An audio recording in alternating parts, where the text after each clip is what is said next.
obviously you've done the workshops with David, and that's inspired you to keep going and to try things. But what prompted you in the first place to seek out David and go to that workshop? And and what prompted you to become an artist?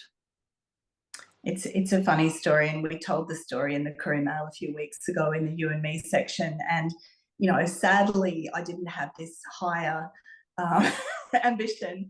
I just went along to really get to know him better. I'd met him once before, and I thought it would be a lovely break from work and a lovely opportunity to learn more about the visual arts at my university.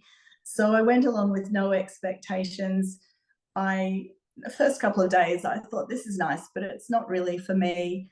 By day 3, I said, oh, maybe. And by day 4, I was out buying more art materials and been doing it ever since. So I probably didn't have the right attitude to start with, because I went there for other reasons. And then I found that it just drew me in. The visual arts, I think, have a way of drawing us in, and there are so many people now turning to art later in life, so many, and I see them many times now in workshops. I've done 6 now, 6 of those week-long workshops at the university, all of the opportunities I grab, and I see people like me who come to it late in life and are getting so much satisfaction from it, whether they're exhibiting, whether they're doing it for themselves, whether they're doing it for friends. And I think this is an enormous trend, particularly since COVID, but that wasn't my motivation. My motivation was coming along and experiencing, having an immersive experience, which is certainly what happened. And David creates almost a magic in that class. He gets people painting who have never painted before, and just an extraordinary talent to be able to do that.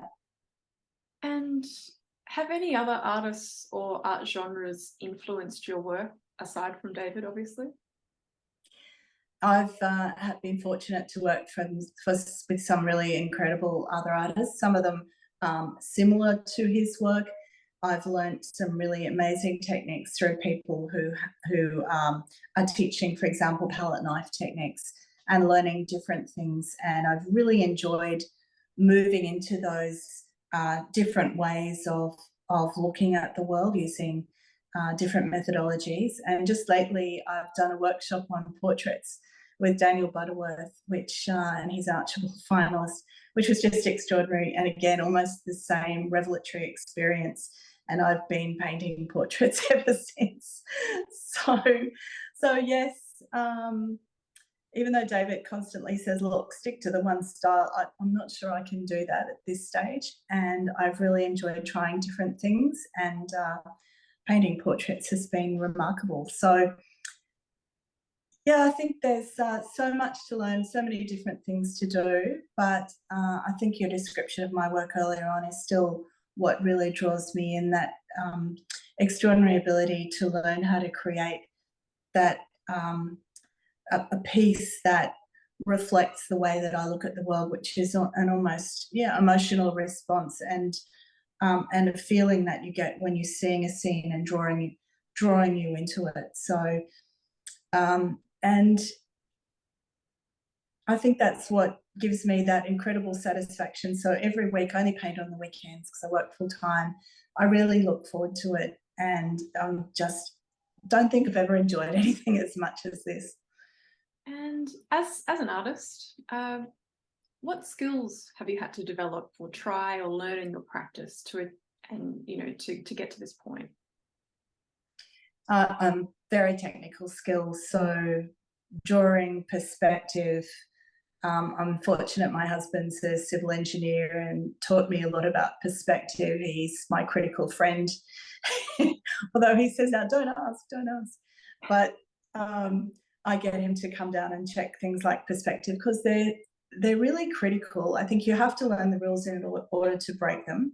So if you haven't got perspective right, and if you haven't got the technical drawing ability right to start with, then you're not going to be able to move outside that. I don't think you can go the other way. I certainly can't. So I've had to learn that. I've had to learn all of the different techniques of brushing, of palette knife, of using different canvases, different paint, all of those things. There's so much to learn, and it's been fantastic learning all of those things. I would never have guessed there was so much to learn.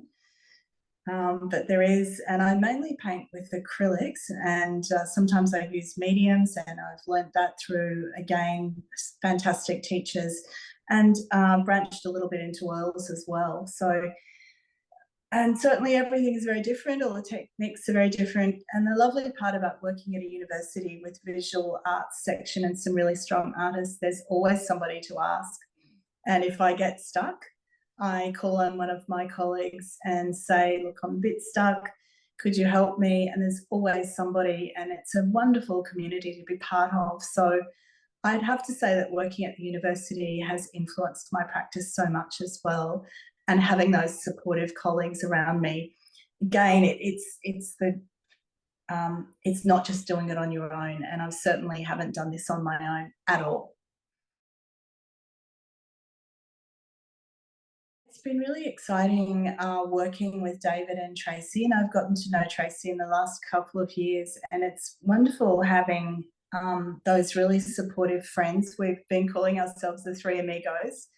Every now and then I go down to Brisbane, we do some gallery hopping on the weekend, and we've developed this real camaraderie and support for each other, which again I think is really essential. I've been so fortunate to have the support of Red Hill Gallery. I can't say that often enough, or with so much meaning. It's really been extraordinary, and Margaret Campbell Ryder has been so influential and really helpful. So I feel that in developing my art practice, all of these things have been really essential, and it's not something you can or should do on your own. You really need that support network around you, and there are so many people who are so generous and are so willing to offer assistance, and I'm just so grateful, and I'm the sum of all of that at the moment, and just having an incredible ride along the way and hoping it doesn't end too soon.